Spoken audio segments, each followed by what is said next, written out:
cold water, it wants to rise, but there's nowhere for it to go, and so pressure starts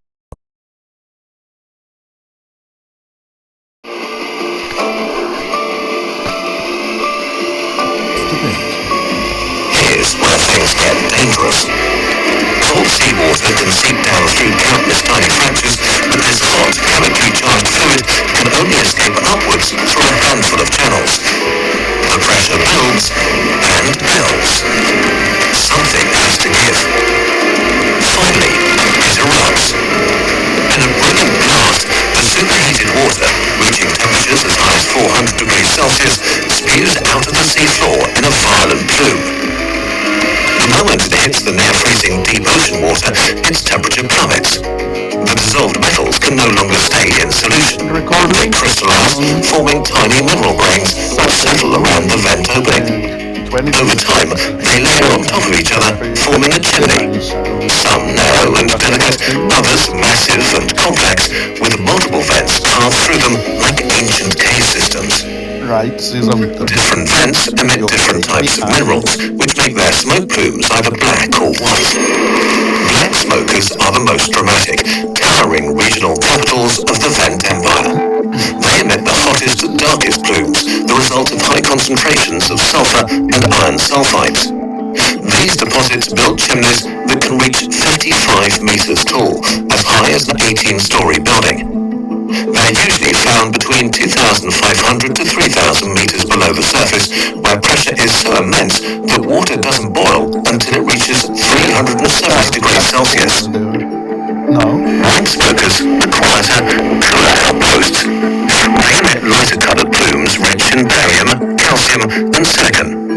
Their chimneys are smaller and represent the waning stages of hydrothermal fields, when the magma source has cooled or migrated away, and the fluids become dominated by seawater rather than volcanic heat. Some vents emit even weaker flows called seeps. These shimmer in the water, visible only because of the difference in density between hotter vent fluid and colder surrounding water. They're the frontier settlements, smaller, quieter, but still part of the empire's sprawl. But no matter which type of vent you pick, conditions here are brutal. Oxygen-poor water, loaded with toxic heavy metals, hydrogen sulfide, and methane. The water changes from superheated to freezing in just mere centimeters. There's no sunlight, and the pressure around you is crushing. And yet, our deep-sea empire arises in the dark. Turns out before photosynthesis, there was another way. Ecosystems harnessed energy, an ancient art that continues in the most remote places of the deep sea. Deep in the nooks and crannies of this alien world live specialized mineral-eating bacteria. They harvest energy not from sunlight, but from the toxic compounds spewing from the vents: hydrogen sulfide, methane, iron. They use this chemical energy to convert carbon dioxide into organic molecules like glucose. This process, chemosynthesis, may be more than just a survival strategy. It might be a clue to how life itself began. Recent experiments at NASA's Jet Propulsion Laboratory simulated ancient seafloor conditions and found that these conditions could produce organic molecules, the building blocks of life. They believe the iron sulfides that form near the vents act as catalysts, lowering the energy needed for carbon and hydrogen atoms to bond together and create the first organic molecule.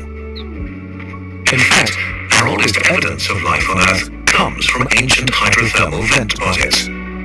In 2017, microfossils of iron-oxidizing bacteria were found in the Nouveau-Guitouk supercrustal belt in Quebec, Canada, thought to be between 3.77 and 4.28 million years old. And they're astonishingly similar to microorganisms found in modern hydrothermal vents. In a sense, when Ballard and his team stumbled upon those towering chimneys in 1977, they didn't discover a new ecosystem, they had found the most ancient blueprint for life itself. But how do these colonies begin?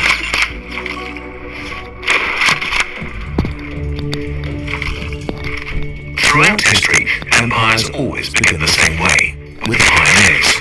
Not explorers making discoveries, but the first arrivals who roll up their sleeves and transform an unwelcoming territory into something more livable. And at hydrothermal vents, the first pioneers are microscopic. Bacteria and archaea work to turn this inhospitable death trap into a home for life. Different types occupy different areas of the thermal gradient. Those closest to the action play a different role than those further away in cooler zones. Still, each is vital in the early days of a budding vent empire. Deep within the chimney walls, where it's far too hot for most life, hyperthermophilic archaea are hard at work. These are some of the most resilient organisms on Earth. Species like Pyrolobus fumari and Pyrodictium abyssi thrive in temperatures over 100 degrees Celsius. At the heart of the vent, they're busy converting hydrogen gas and sulfur into hydrogen sulfide, the main energy currency of our underwater empire. Embedded alongside them are methane-producing archaea like Methanopyrus and Larry. This gritty grunt can still divide even at 122 degrees Celsius, the highest temperature any known organism can survive. It gulps hydrogen from the vent and releases methane, filling the water with concentrations over 100 times higher than the surrounding ocean. Together, these pioneer archaea are actively changing the environment around them. By creating methane and hydrogen sulfide, they pass the baton to other microorganisms who use these chemical currencies to continue terraforming the world around them. As you move away from the scorching chimney core, temperatures drop dramatically from 400 degrees to just above freezing in a few centimeters. These immediate surroundings are dominated by sulfur-oxidizing bacteria. They take advantage of the abundant sulfur and convert it into a more universal currency, organic carbon. You can think of them like the power plant of the vent empire, fueling the life that comes after it.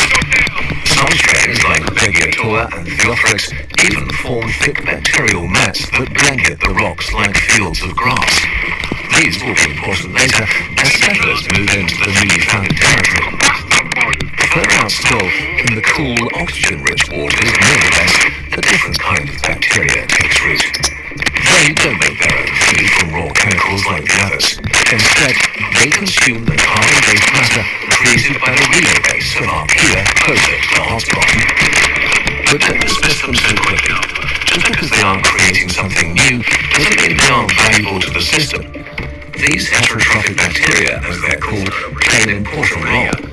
They're responsible for breaking down the carbon created by their archaea cousins.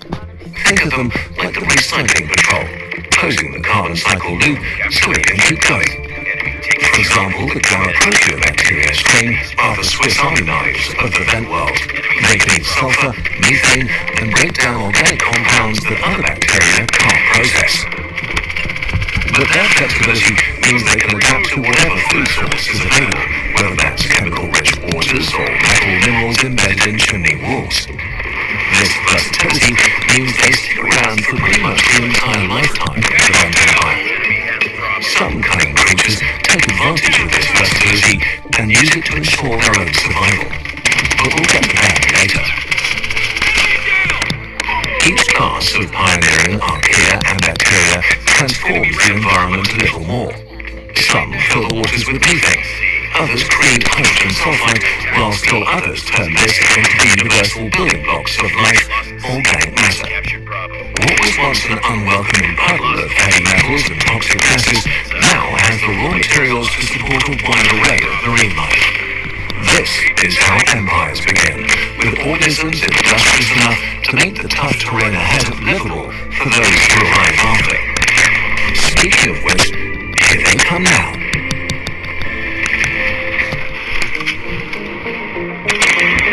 The creatures of an early hydrothermal Do you only love motorcycle list? There are no plants or algae. Motorcycle. Microorganisms are their own food source. But bacteria are too small, dispersed, and too difficult to harvest in the necessary quantities for survival. So, the first settlers strike a deal. Instead of hunting the bacteria, they house them. One of the first settlers on the scene is the vent master. Using the sticky filaments produced by its foot, it anchors itself to rocks and chimney walls. They propagate outwards, clustering in dense colonies, the vent empire's first city. Before long, the surfaces around the vents are covered in mussels. shells pressed tight against each other like the shore of a pebbled beach. Spilling over their delicate gills are immense amounts of sulfide-rich water. Hydrogen sulfide is toxic. It damages tissue and destroys cells. Living so close to a poisonous underwater volcano should be a death sentence. But it's not. How come? Failing this mission. Inside the mussels' gills, another micro-civilization establishes itself. Billions of chemosynthetic bacteria. These bugs devour hydrogen sulfide before it can harm their host, breaking down the toxins and turning them into sugars and other organic molecules the mussel can use. It's the great payoff. The bacteria get a safe home, protected from predators. The mussel gets full-time protection from the harsh environment and a built-in food source. Neither has to hunt or scavenge, they're just chilling, and it works.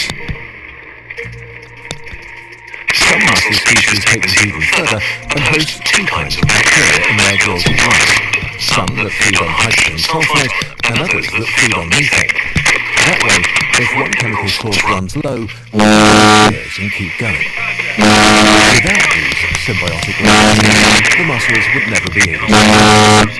There simply isn't enough snow falling from above to sustain such a population.